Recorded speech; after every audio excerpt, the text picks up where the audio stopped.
Ghost Tales.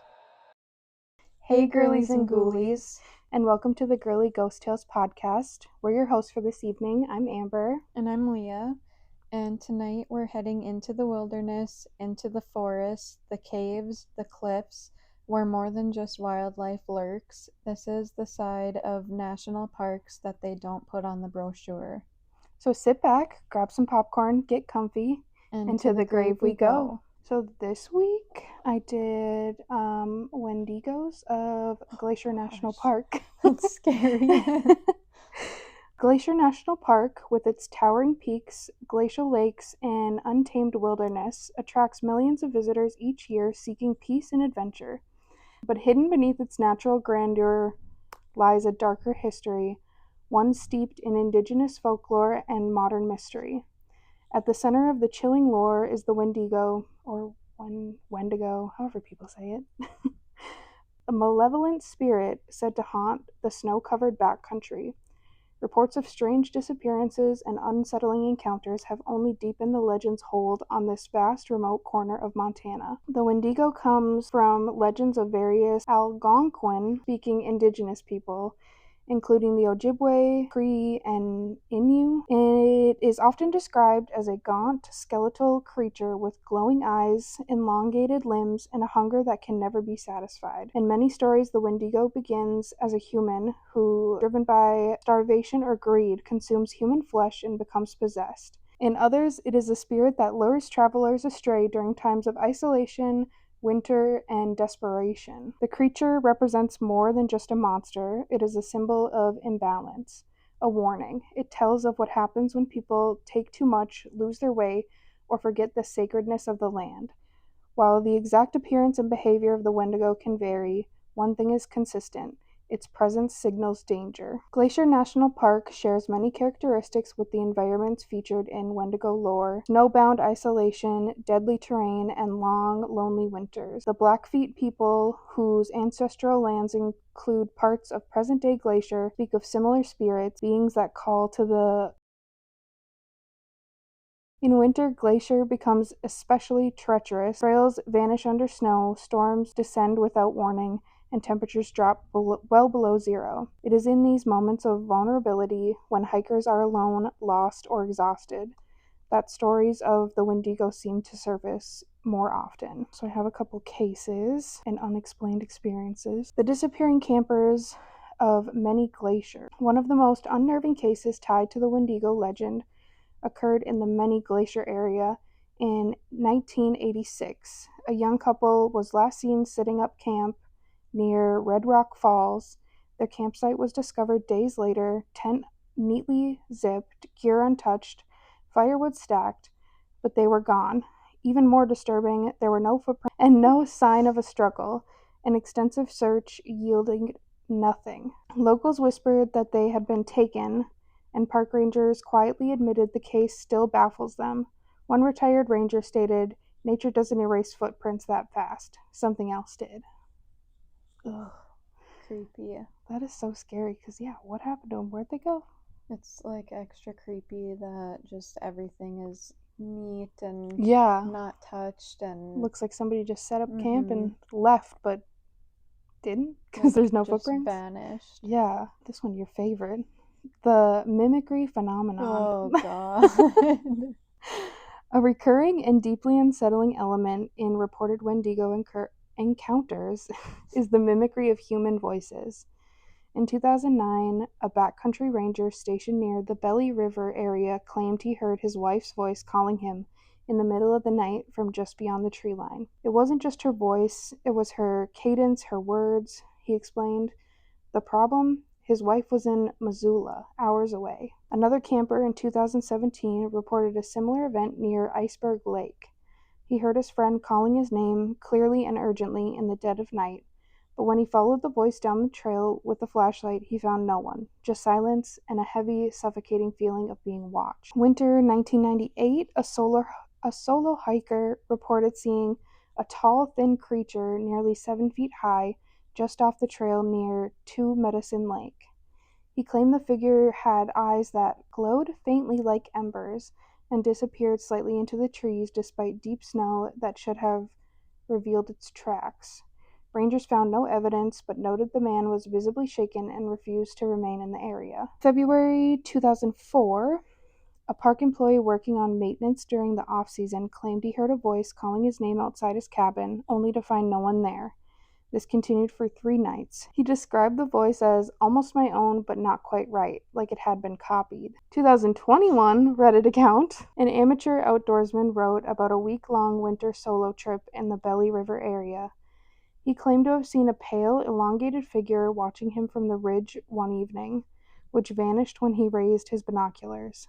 On the 3rd night, he reported hearing it mimicking animal calls, then human cries for help. These accounts mirror the Wendigo's mythology tactics, calling to its prey using familiar voices, leading them deeper into the wilderness until they disappear forever. Skeptics often point to isolation-induced psychosis, altitude sickness, or hypothermia-induced hallucinations as explanations for these encounters.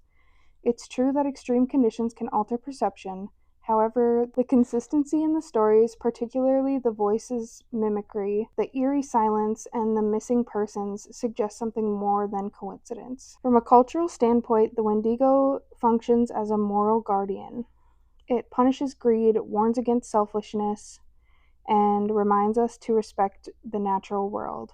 In modern stories, its presence can be interpreted as a symbol of what happens when we push too far into the wild places without humility. Whether taken as a literal truth, cautionary tale, or psychological phenomenon, the Wendigo legend resonates deeply in Glacier National Park. The region's harsh winters, vast isolation, and haunting beauty form the perfect backdrop for encounters that defy explanation. From the vanishing campers of many Glacier to the unsettling mimicry heard in the woods, the park continues to be a place where the line between myth and reality is as thin as ice. For those who enter Glacier's backdrop in winter, the legend of the Wendigo is more than just a story.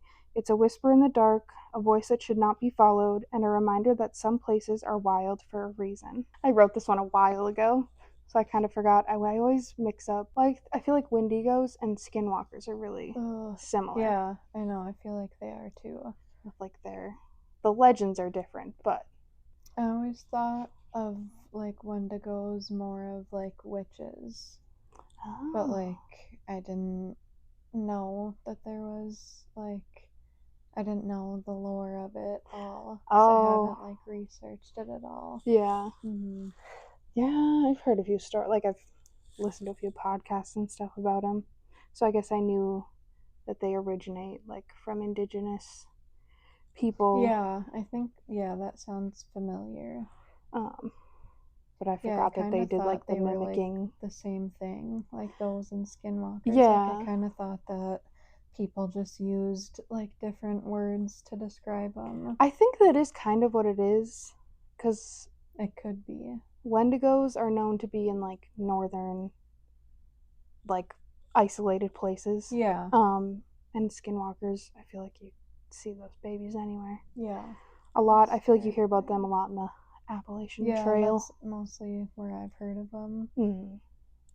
Or like, woods or trails. Yeah. And I don't know if maybe these ones are specifically to more isolated areas, like, than Skinwalkers. I don't know. Either way, I hope I never see one. Yeah, me too. That's my biggest fear. I know, they're so creepy. Especially how, like, well, I don't even want to say the word, like the SW, yeah. Because I've seen videos of people being like, don't say that word. Yeah. And then, like, you're not supposed to think about them because you can, like, manifest them. That's true. And then my brain, like, just thinks about them more, yeah, like, nonstop. I feel like I just saw a video the other day that was like, you can say it. And I was like, are they trying only to, a little bit. Is that a Skinwalker is thing? It? Yeah. Oh my gosh, I didn't even think of that. They're like, no, go ahead. Yeah, say it. It's fine. We won't come and haunt you. Oh my gosh. Go out in the woods and say it. It's totally fine. Look out your back door in the middle of the night and just speak it into the woods. Whistle, come out. Yeah. Because we just want to play. Yeah, we're just fun little cute animals. Nothing scary. I wish that's how they were. Oh, same. I'd love to see a cute little bunny or fox. Mm-hmm. But no, they gotta look creepy and Can't they like make themselves look like anything basically? yeah, but something's always Like off about off, them. like uncanny. Yeah, Yeah. either like too big of eyes or Mm-hmm. one's bigger and one's Or you smaller. like can't tell what looks off, but like something Something's just does. weird. Yeah. Yeah. Oh, that gives me like I shivers. know. So I found one Reddit story from designer stable 6209 in the paranormal subreddit. There's a little town in remote northern Montana, right on the river just outside Glacier National Park near the Canadian border, where I've had a few experiences I still can't explain. My boyfriend and I go up there a lot in the summer. We're big into fly fishing and rafting, and it's kind of our favorite escape. It's insanely beautiful. There's a bar and music venue and a tiny merchant mercantile. Is that Mercantile? mercantile? I don't know what that is, but I think it's like a shop. like a mechanic shop or I something. don't I don't know if it's like that or if it's like a like almost like merch like Like the shop, and I'm like picturing the shop from the movie Frozen. where he goes hoo Yeah, yoo-hoo. Yes, like yeah, that I think. that's like what I'm picturing. They just I have like don't even little know why. knick-knack things Yeah, and stuff you might need. yeah. Yeah. Okay. Anyway, at the center of town. But no cell service, no Wi-Fi, and it takes a long drive down a dirt road to get there. Big mountains, a rushing river, and this feeling you're somewhere different. We always joke that it's a portal. The first weird thing that happened was about 4 years ago. We were up there with three friends, staying in a private cabin that belonged to a friend of a friend. It was pretty close to a few other cabins. After grilling and hanging out by the fire until around midnight, everyone but my boyfriend and I went inside to sleep. We stayed back to grab something from the truck and ended up just sitting in the truck bed, talking and watching the stars. That's when we heard it, a single loud clap, coming from somewhere behind us, maybe 100 yards out. A few seconds later, another clap. Just one, but this time it was from our right. Then another one from the left. They were spaced out, not fast or random, and each one clearly came from a different direction. Then another clap came from behind us again, only closer this time, maybe 75 yards away. One at a time, loud and from different angles, it felt intentional, like something was circling us. At one point, we heard another clap, and the dogs in the area started barking. We looked at each other but didn't say a word. We were frozen. Then we heard one more. This one was so close it felt like it was right there. Without speaking, we both jumped up and sprinted into the cabin. I've never ran that fast in my life. It wasn't just being creeped out, it was the full body panic, the kind where your brain is just screaming to get inside. Mm. As soon as we shut the cabin door behind us, we heard one last clap. It came from the woods right outside, maybe 15 feet away. Last year, we were back in the area, this time camping about 10 miles down the road at a leisure known spot. Along the river, we were floating out during the day. It was a group of us in a few tents, and there was a guy we didn't know staying in a sprinter van fairly close to us. He was friendly, and we talked to him for a while. He mentioned he used to be in the Air Force. Later that night, our group of 6 or so friends was split up. Some were by the fire, a few were down by the river, and someone was off behind the trees peeing. I looked up and saw this fast light in the sky, kind of like a shooting star, coming from the right to the left. But then it suddenly stopped, grew in brightness, flashed, hovered for a few seconds, glowing bright, and then shot straight up into the sky, incredibly fast before disappearing. Right away, people from all over the campsite started yelling, "Did you see that?" including the guy in the sprinter van. He came over saying he saw it too and told us it wasn't the first time. He said he's seen the last phenomenon twice before at this exact campsite. Considering his background in the Air Force, I definitely gave more weight to how shocked he seemed by it. Later that night, we also saw Starlink satellites pass overhead, and those were really easy to recognize and totally different from what we had seen earlier. A month or so later, we were back in town at the bar seeing live music. We started chatting with one of the guys in the band, just talking about the area in general, and the campground came up casually. We didn't say a single word about what happened to us there, but the musician goes, "Damn, that campground is beautiful, but every time I'm there, I see UFOs." We just stared at him. We also have a friend who works for the Glacier National Park and has seen or heard about unmarked government vehicles heading into the area more than once. I'll be heading back to that campsite in July and will definitely report back if anything else strange happens. That's Glacier National Park. I didn't find anything about the Wendigo on. Actually, I don't even know if I looked. Do you ever want to go to a national park? I want to go to Glacier National Park. Really? I mean, I'd probably go to other ones too, but that one's just like the closest, I think. You wouldn't be too scared, like I don't just know if to I go can. there like through the day, Yeah. like to look at it. Yeah. Like, would you go in the woods and like go walk in there? Probably. If it's daylight, Oh, I don't even I think would. I could during the day.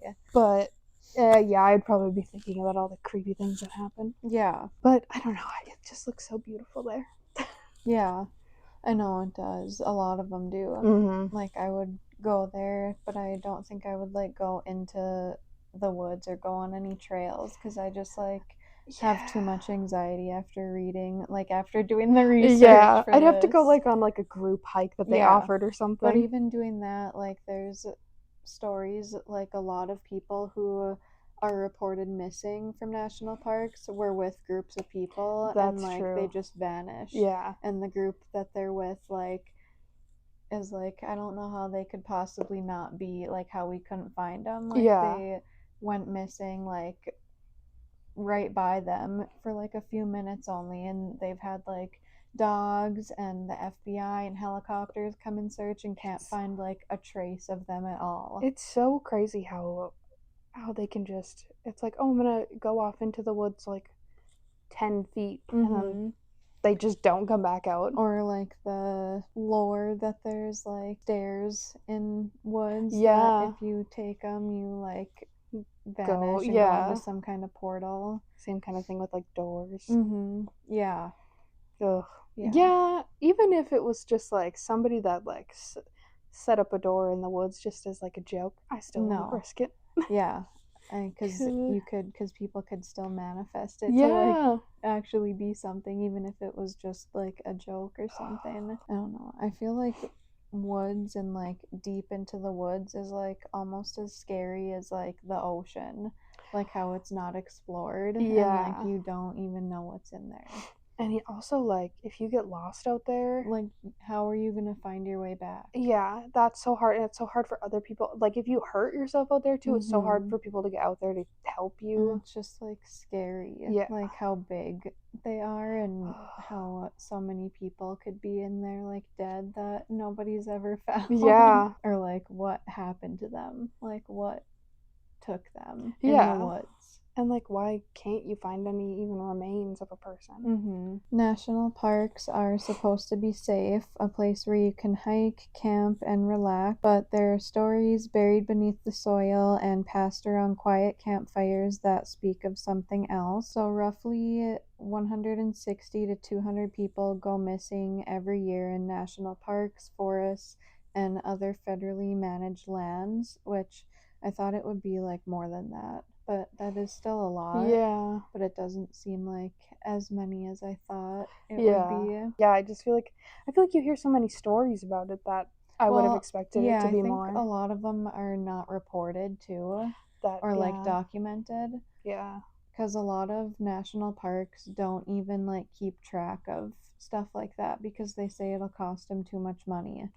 So that's like sketchy. Yeah, already. that is sketchy. And a lot of people think that it's because the government is trying to cover it up because they're doing who knows what, like kidnapping people, and I don't know. I've heard too, like the feral people that are like. Yeah, that's what I think like makes the most sense to me. And they were just kind of like covering it up and letting them do their thing out there because they're scared of them or something. Like, what if there's a lot of them?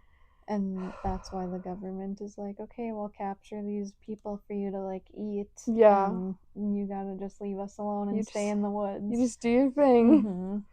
That's like scary to think about. It's gross. It reminds me of like Wrong Turn. That's what I'm picturing when I think of like feral people in the woods. Yeah. And that movie like scarred me. I've never seen it. Oh my god. Because I heard it's very scary. You should watch it after we do these 2 episodes. Real people things scare me so much. Me like too. Ghost, paranormal. Like stuff that can happen to you like easily. And I mean, like, I believe in ghosts, so I do believe that stuff could happen. But for some reason, a real live Less person likely. scares me Yeah. so much more. But you're also choosing to go to the national park or like to go camping, so Yeah. it can't just happen. Like if you're sitting at home not doing Yeah. anything, but still, like it's just one of the things that I feel like there's stuff out there that we don't even know exists or we don't know what it is, and like we're probably never gonna know. Yeah. Oh, I hate it. That's one of my questions. One of my questions when I I know. die. I literally want to keep like in my notebook. I want to keep track of like Yeah. questions that I'm gonna have when I die. Need and, answer. Keep it in your pocket at all times. Yeah, or get it like Tattooed. That's what I was thinking too. Oh. But will you even see your tattoos? That's if what you're I was a just thinking spirit? too. I feel like you wouldn't, Do because those that come would look with you? weird. Yeah, But that's that would true. be cool. I That would be want cool. mine to come with me. Yeah. Okay. Anyway, so there are dozens of unsolved mysteries of people like going missing, sometimes with no trace ever found. The U.S. National Park System covers over 85 million acres, so I feel like that's why a lot of national parks don't keep track of stuff like that, because if they're covering that much, it said it would cost them like $1.4 billion or something to like keep track of. That's so weird because you wouldn't. Are they talking about like people having to sign into something? And I was just thinking, like, how hard is it just to write down if somebody went missing? Like, but I'm assuming they probably mean the act of keeping track of somebody, and then if they don't come back, then you have to, or like if they don't sign out, then you got to spend the money to have like a search and rescue go out and look for them. Here, so there's like a documentary about missing people that is about like children, adults, and The missing elderly people. 411. So it said I watched that, but I was like not fully paying attention. I just had it on while I was like doing the stuff for the episode, and that's where I saw that it said like it would cost them $1.4 million or $1 billion. I can't remember what one, and that's why they didn't like keep track of it. Yeah. I'm assuming it's probably the money that it takes to have I don't know. It's got to be like a whole process. They probably have to check in and then let you know how long they're going to be in the park, and then if they don't check out in that time, then you got to go searching for them, and then that costs money to have a person to do that. Yeah, I don't know. I think either way, it's just because they don't want to pay the money that it costs to do that. So that's why they don't. But it just makes it like even sketchier. Yeah. Like I feel like wouldn't you want to make sure people are safe out there? there? But no, if it's not making them money, then they won't want to. And there are over 400 national park sites, including parks, preserves, monuments, and historic sites. The massive wild terrain makes searching for missing persons extremely difficult. So, the National Park Service does not track or publish paranormal reports. There are no official statistics on ghosts, cryptids, UFOs, or other supernatural phenomena in parklands. However, first-hand accounts, folklore, and ranger anecdotes have been documented for decades, and the number is in the hundreds each year, if not more. So David Paulides is the guy who wrote the Missing 411 book. I was just going to say, I know that name. That makes sense. That's what the documentary is based on, is the book he wrote. So he is a former law enforcement officer, and he compiled hundreds of unexplained cases in the Missing 411 book series, focusing on odd patterns of disappearances in national parks. The book chronicles children, adults, and the elderly who disappeared, sometimes in the presence of friends and relatives. As search and rescue personnel exhaust leads and places to search, relatives start to believe kidnappings and abductions have occurred. He has identified around 1,440 cases that fit the Missing 411 criteria, which is characterized by unusual circumstances and a lack of conventional explanations.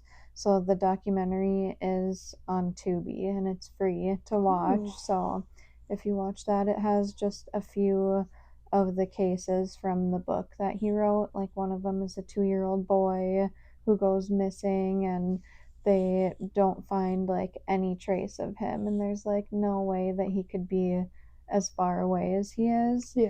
And then there's like a couple other ones, and then there's one of the guys was found. He was the one that was missing, and he's like in the documentary, and it's him like as an adult talking about like, Oh. yeah, these are the clothes my mom saved when I was missing in case I came back. And Oh. it's crazy though. That is crazy. And it's like, it's just scary. You don't know if like the family members had anything to do with it or if it was just like something unexplained in the park, but I've heard. either way, it's just scary. Yeah, I've heard some theories about Bigfoot. Yeah, me too.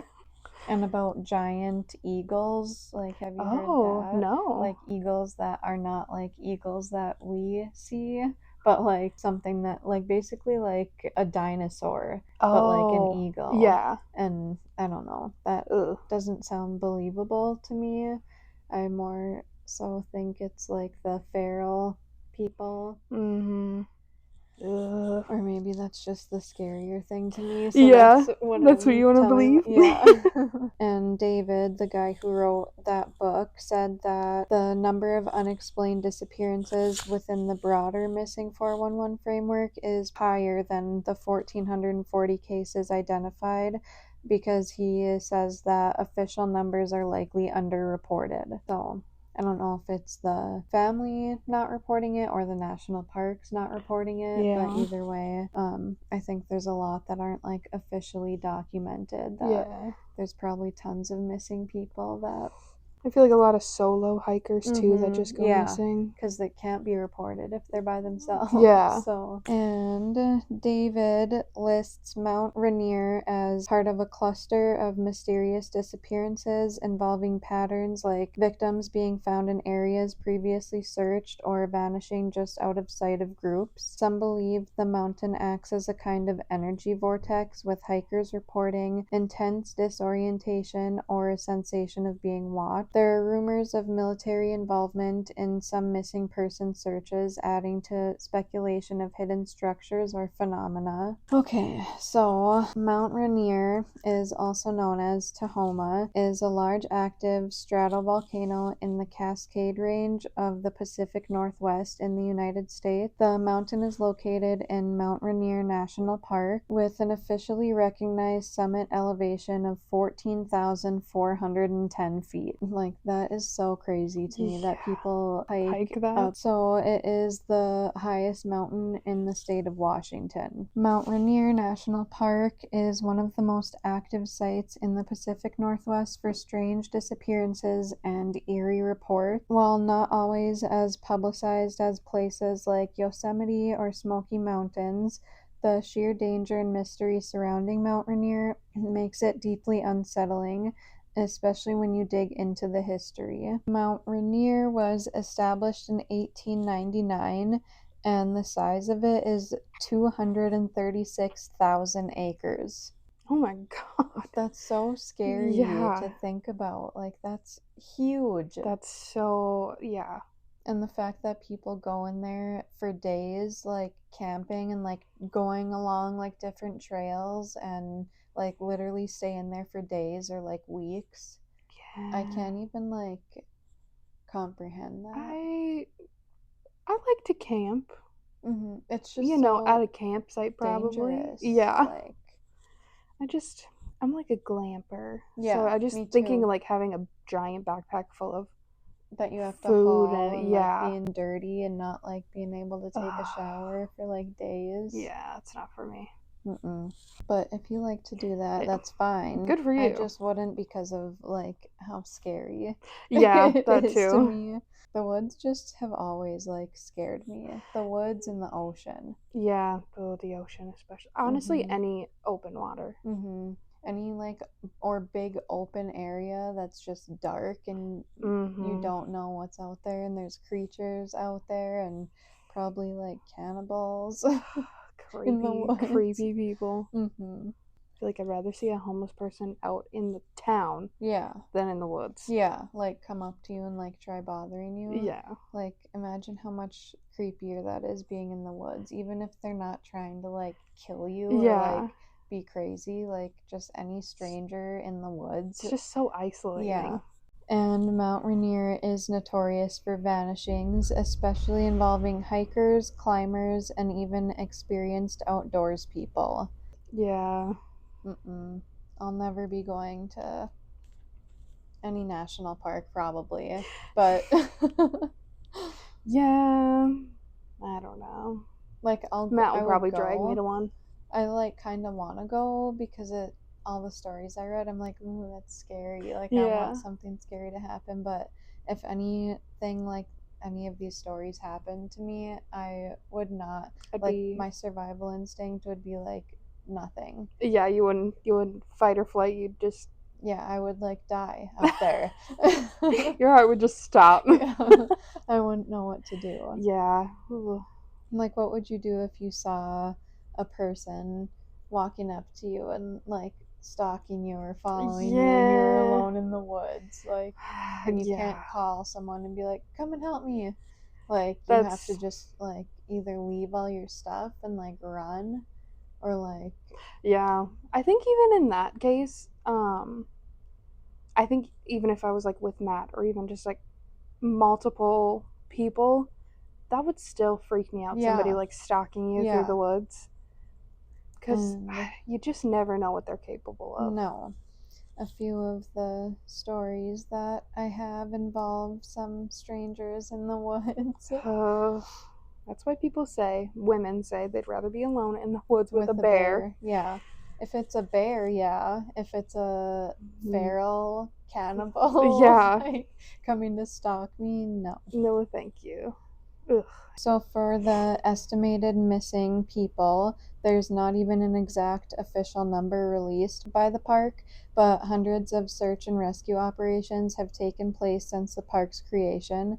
Many cases result in no recovery, not even clothing or gear. There are 25 major glaciers on Rainier. Many believe some missing people fell into crevices, essentially bottomless ice pits where recovery is nearly impossible. But could that many people really be falling into them? I guess I don't know. I mean, unless they're just like, you don't see them. And right, like that's what I don't get. Like, I would assume if that is happening, they'd be marked off. Yeah, like more people would know about it. Yeah. I don't know. I just don't know. I guess that's a good excuse to use for them. Like, they probably came up with that. They're like, oh, these pits. Yeah, you can't see them, but they're there. And they definitely fell in. I know it. There's also rapid weather shifts there too, so the mountain creates its own unpredictable weather, causing fog and sometimes whiteouts. Like, imagine that happening. Yeah. I guess you can look and kind of guess if it's going to be like that, but it's also unpredictable. So what if you are camping and a whiteout happens? Yeah. Like, imagine how scary that is in the woods. I know, yeah, and then it's like a horror movie. Especially if you're like banking on like trails in general. You'd have to just sit there. What if it, like, how long do they last? Like, you'd have to just sit and wait for it to pass before you could even. Oh, that's just so unsettling. And then that's scary on its own, just like having to wait it out. Even if there's no people there, like just needing to sit in the same spot. Some hikers report hiking for what felt like an hour, only to find 6 hours or more had passed. In several searches, rescue dogs refused to enter areas and equipment malfunctioned, GPS failed, and batteries drained. Trust the animals.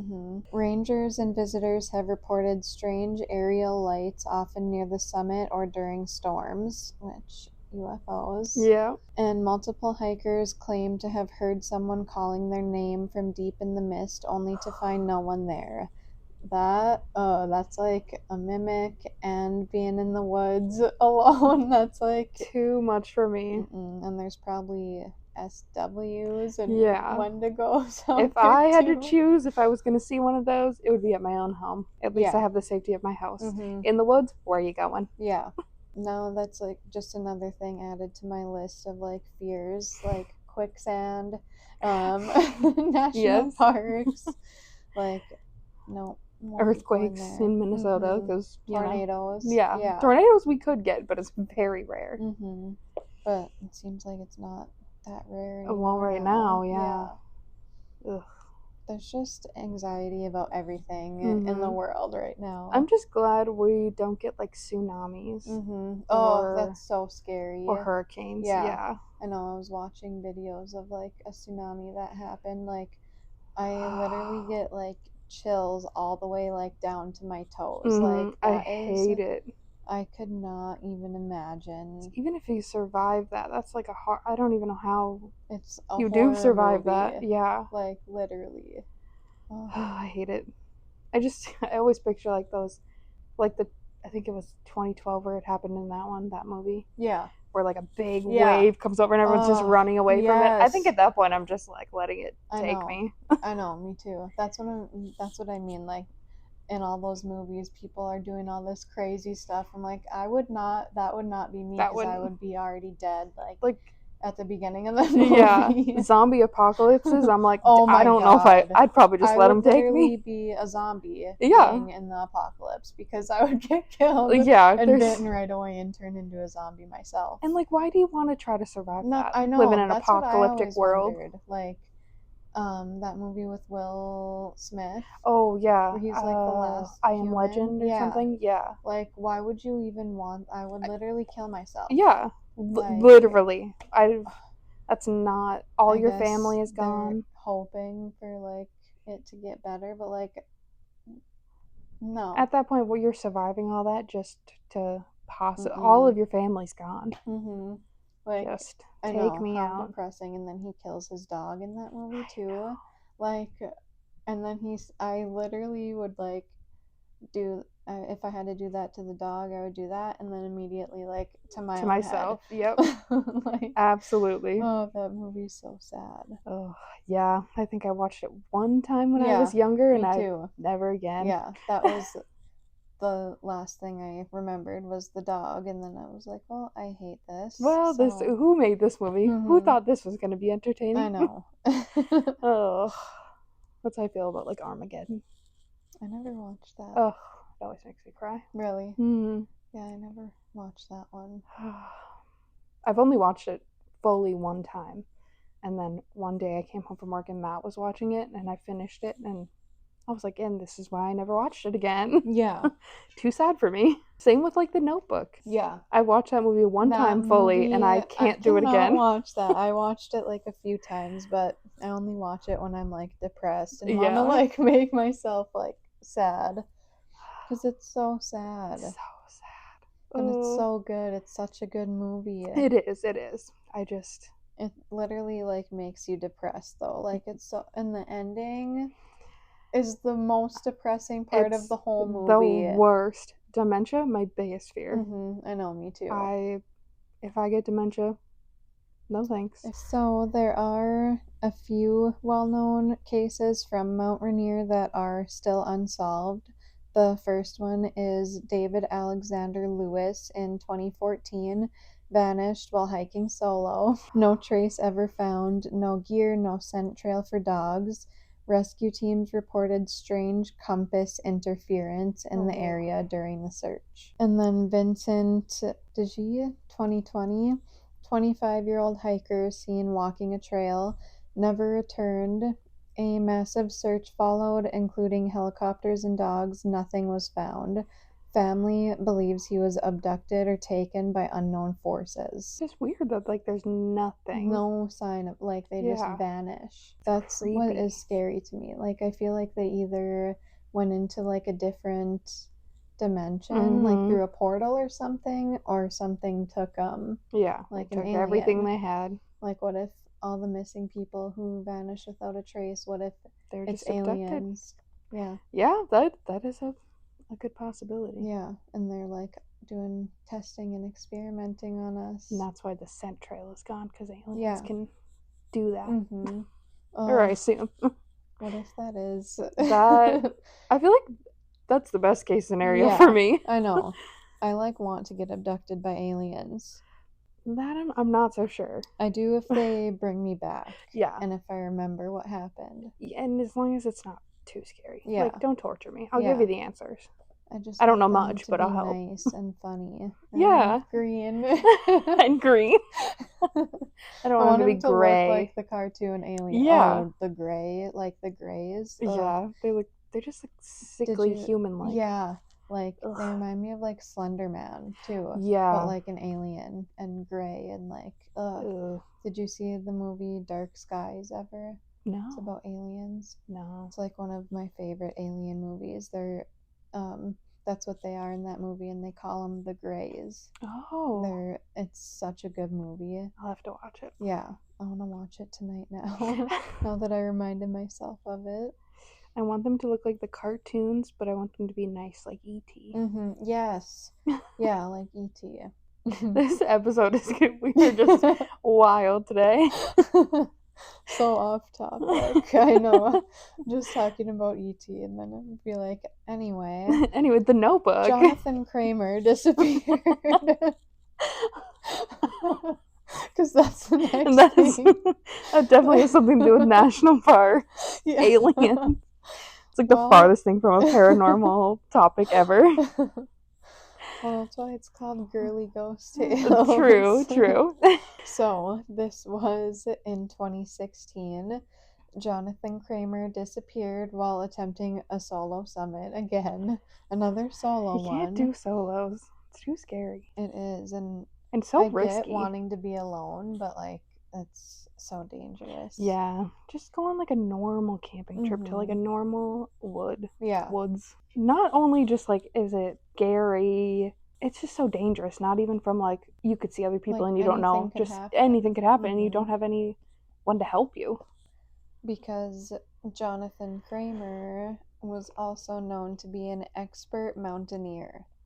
That doesn't mean anything to me. Mm-mm. You could still... So that just proves even more, like, he's an expert mountaineer and he disappeared while traveling. Yeah.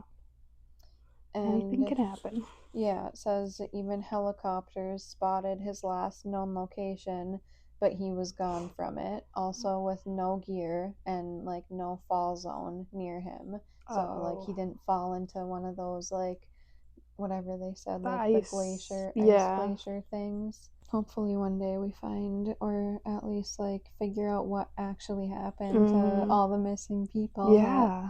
So their family, if they did die, can like at least know. Yeah. That would like be the worst part, is like you don't know. Yeah, there could always be that possibility that they're alive out there, like they got amnesia or something and they just don't know who they are. Yeah. This is a story about a park ranger at Mount Rainier. The name is Beatrice Abraxas on Reddit. Huh? They said, I'm a park ranger at Mount Rainier. People keep going missing, and I think I found out why. 25, that is the number of people who have gone missing at the park since the beginning of the year, with nothing being done or said about it. In fact, I'm pretty sure I'll lose my job when they find this posting, but I have other things to be scared of at this point, and this needs to get out. I'm a wilderness ranger at Mount Rainier. My job is to walk the hundreds of miles of trail and wilderness in the park, looking for problems and helping lost and injured hikers. In the old days, any lost hiker would mean all of us going out together, putting together a search plan, and doing our best to get them home safely. Things are different today ever since the start of 2022. Whenever a person gets reported as missing, the family is assured we are on it and will do our best to find them, and promise that they will dispatch us to look. As soon as the family is gone, our bosses tell us that they'll have a search and rescue company take over, and if we know what's best for our jobs, we should just focus on checking trail conditions and doing the rest of our job. And so it's gone on since 2022. At first, there were just a few people missing here and there all over the park. It didn't seem that unusual, other than our rangers not being involved in the search, but we figured it was some new policy and shrugged it off. More people started disappearing as the year went on.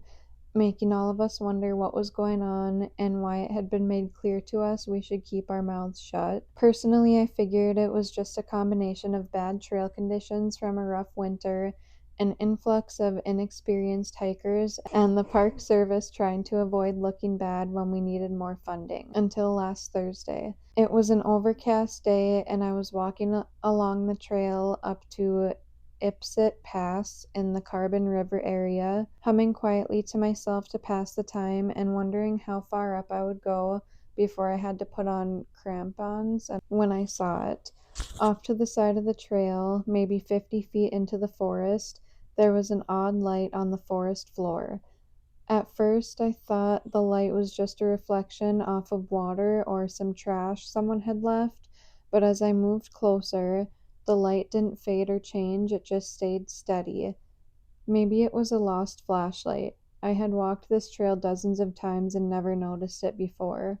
I knelt down, taking my pack off, and saw that the light seemed to be coming from just under the dirt. For some reason, I felt uneasy. I looked around to see if anyone else was nearby on the trail and saw no one. Shrugging, I reached into the dirt to poke at the light and see what it was. Poking around, I found the corner of a slightly open trap door that was at most only a foot wide on each side. Oh. It was camouflaged perfectly. If it had not been left just barely ajar with the light exposed, there is no way anyone would have seen it from the trail. I kept opening it, feeling uneasy, but hoping it was some sort of buried seismometer, or at worst, maybe some hiker's idea of a good place to store food and water for a long trek. Instead, I found the opening to what appeared to be a small burrow of sorts with an electric camping torch at the corner. I shoved my head down to look inside. The space was small, with enough room for one person if they didn't mind contorting themselves. On the walls of the burrow were dozens of Polaroid photos of people hiking. All of the photos seemed to have been taken very low to the ground. The photos were from all over the park, many dozens or more miles apart. Most of the photos I didn't recognize, but among them I saw a few that I knew for a fact were hikers that had gone missing over the last year. Oh no. Just Ugh, the thought of having multiple terrifying. pictures, even if they weren't people who were missing, that's Yeah, still like creepy. still, who was taking the pictures and Yeah. what are they doing with them? I heard a twig snap somewhere around me. I took my head out of the burrow and started running down the trail the way I came. I didn't look back or stop until I got to the wilderness cabin near Ipsit campground. I locked and barricaded the door and waited until another ranger showed up the next morning, not sleeping a wink. I asked him to walk back along the Ipsit Pass trail with me. He was annoyed that I wouldn't say why, but agreed. We spent an hour looking but couldn't find any sign of the burrow. I asked for some time off right afterwards, and my manager seemed very suspicious and demanded to know why. I made up some excuse about my family and didn't tell him or anyone else what I saw. For some reason, I knew that telling them would at best end with me losing my job. I don't know who or what made that burrow, but I think it's taking people at Rainier, and for some reason the government is covering it up. Yeah, that sounds so creepy. But also the Polaroids make me think it's just some random person, some creepy person. Yeah, but it sounds very elaborate Yeah, that's true. and like perfectly camouflaged. If that's true, then that's literally terrifying. That's so scary. So, this next story is from Valerian Jedi, titled "A Strange Man Hunted Me Through a National Park." I posted this story in a thread on a nature pic subreddit and was told I should post it somewhere like this, which it's on the no sleep thread. I was camping in the middle of nowhere in Washington near Mount Rainier, like not an official campground, just way out in the forest where I wouldn't have expected another human for miles. One night I wake up and hear something, open my tent, and there's a guy sitting by where my fire had been right outside my tent. Nothing particularly noteworthy about the guy, just a fairly regular looking dude, just sitting there a couple feet from my tent. No bag or pack or anything with him, just a guy. He saw me open the tent, his eyes got huge like he had just seen a ghost, and he took off. It shook me up pretty badly, but over the next day I managed to put it out of my mind fairly well after writing it off as just some odd occurrence and a guy that was probably high or had somehow managed to set up a camp coincidentally not far from mine. Then, 2 days after that, and 10 to 15 miles away in a totally random direction that nobody could take the same path as on accident, I was sitting by the fire that night and started hearing noises that I got more and more convinced were a person.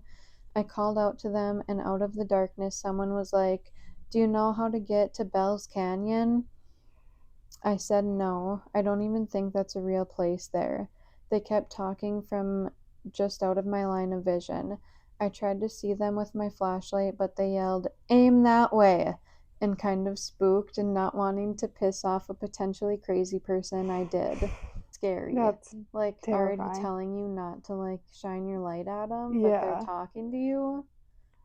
Ugh. And that's how people lure people in is like, "Oh, can you help me find this? Can you help me find my dog? Can Just come you..." into the woods. Help Yeah. me. Ugh. Help me in the woods is an immediate no. I don't Yeah. care who you are, sorry. So sorry. Like, I'll ask you questions, but I'm not coming to you. Mm-mm. Like, I'll call the cops, but Go to a ranger station or something. yeah. After like 15 minutes of me being very freaked out and them talking and asking completely random questions from the darkness, it sounded like the voice had gotten closer, so I shined my light that way again. And it was that same dude who had been outside my tent 2 nights before. He had to have followed me almost 15 miles over 2 days because there's no way he could have accidentally wound up in the same spot as vast as that wilderness is. No possible way. As soon as my light hit him, he took off again. I started to chase him, but didn't want to get lost in the wilderness. This is what I mean when I say, like, that would not be me. Like, no way would I be chasing him. Mm-mm. Like, I would be running out of there, Yeah, I'd not be the chasing opposite towards him. direction. Yeah. I started to chase him, but didn't want to get lost in the wilderness in the dark, so stopped quickly after, probably only 100 to 200 feet. This one couldn't be written off because the only way he could have been in both places is specifically if he was following me.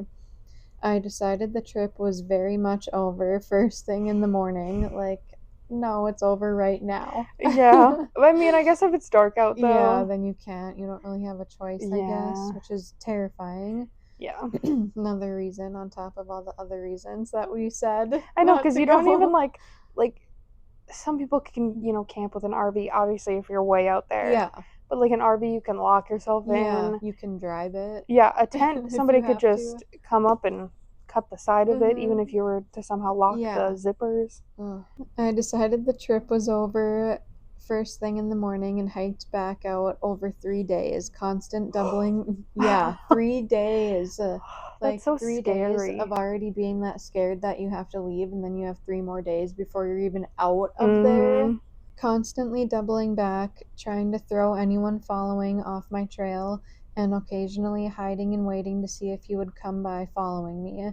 I really can't describe how terrifying it was to feel like I was being hunted through the woods and to actually have to brainstorm on things I could do to best avoid potentially being murdered. Well, I feel like you should already do that before you go out into the woods like that. Yes, because like I've said, you never know. Yeah. On the first night of hiking out, twice I heard what sounded like a person walking circles outside my tent, but by the time I mustered the courage to look, nobody was there. I would just die in the tent because I would never get out of it. Yep, I would be so scared. My heart would stop in that moment.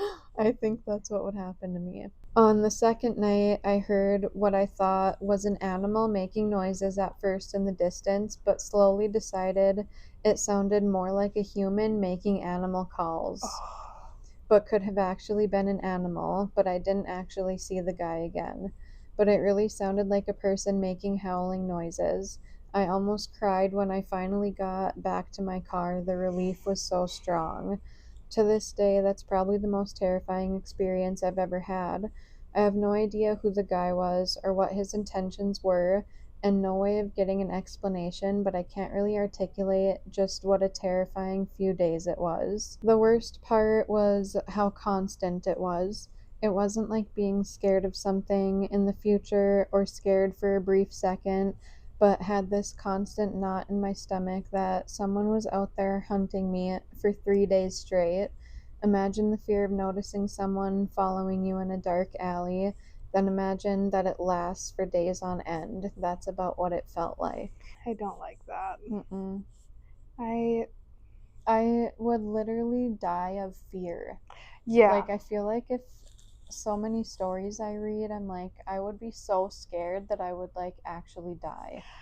Yeah, Like, I think yeah. I mean, I probably wouldn't, but I But feel like it's so scary that that's how I feel like what would happen. yeah, that's how you feel like in the moment. Mm-hmm. That's Like, I feel like my body wouldn't be able to handle it, and I would, like, die. yeah. I just because I get so scared of things. yeah.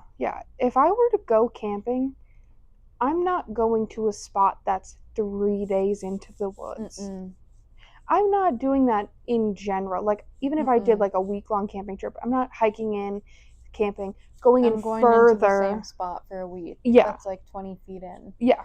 I want to be able to see my car Yeah. either from where right you there are. or like walk Like 10 over feet a and see it. hill. Yeah. I'm Mm-mm. not. No, No. thank you. That's so scary. I hate that so much. Especially because you're like, how do you even?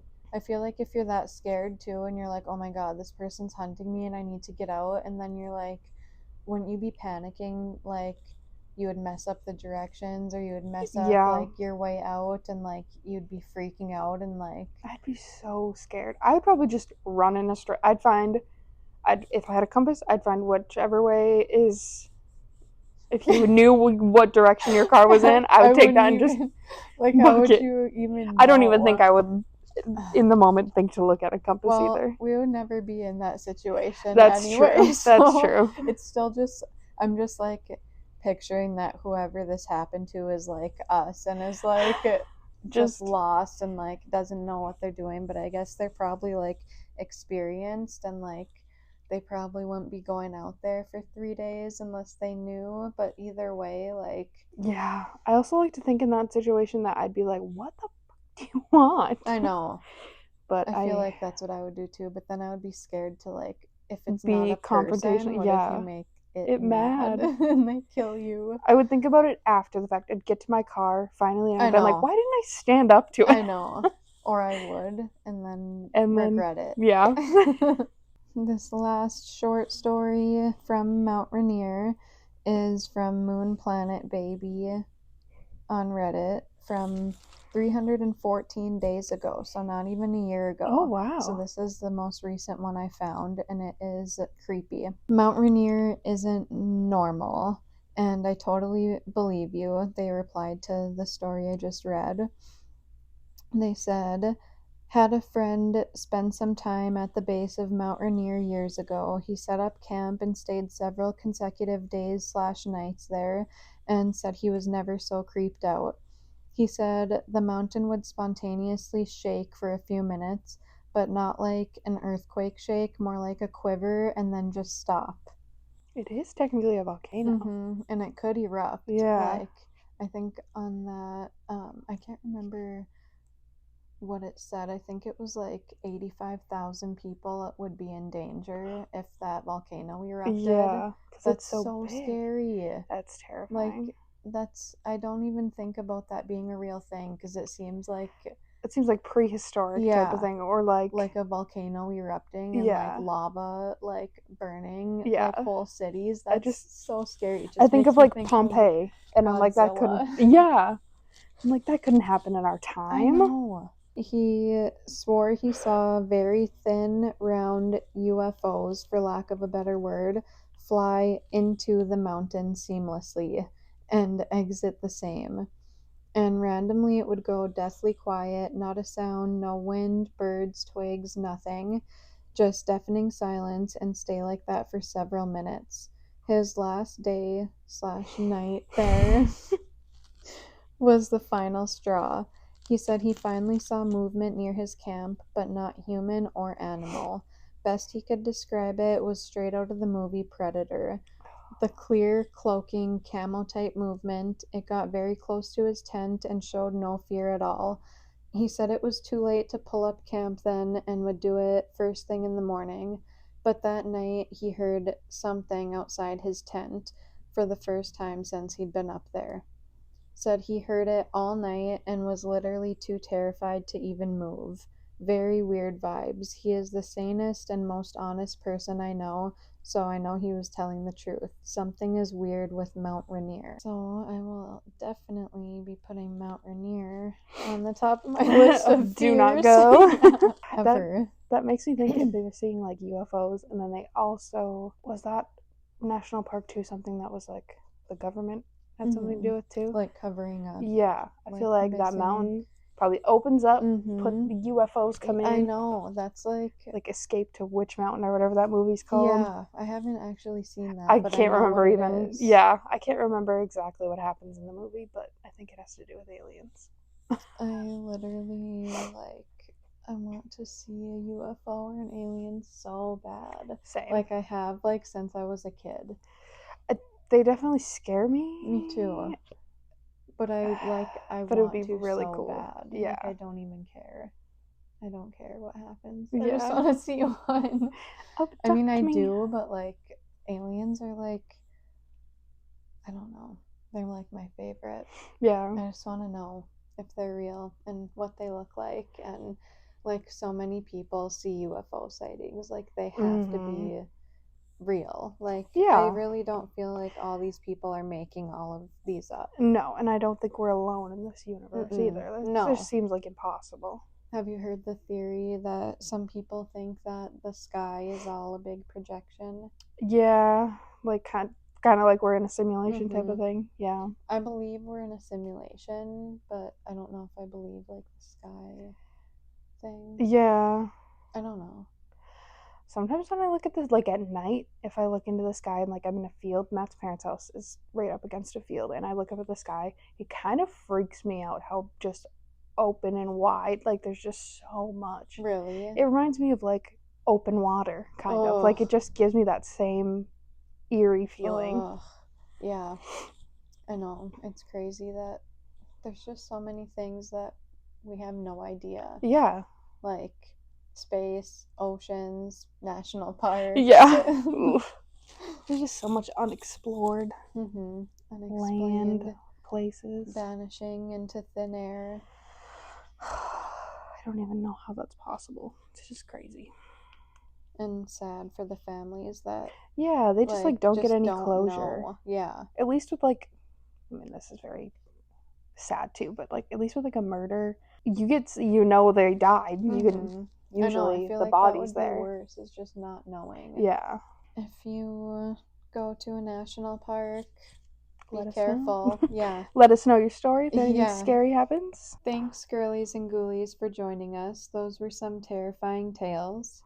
But hopefully not too terrifying, because if we want you to join us again next week when we'll be swapping stories about camping. Make sure to follow us on our socials. They are linked in our show notes.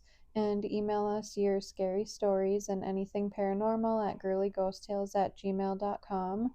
New episodes release every Friday at 6 p.m. Central Standard Time. Join us on our Patreon, where we have bonus episodes, exclusive content, live ghost hunts, and some special perks. So until next time, and remember, if you hear a whisper in the dark, it's probably just us. But just in case, keep your lights on, your doors locked, and remember, the veil is always thinner than you think. Good night. Good night. Girly Ghost Tales.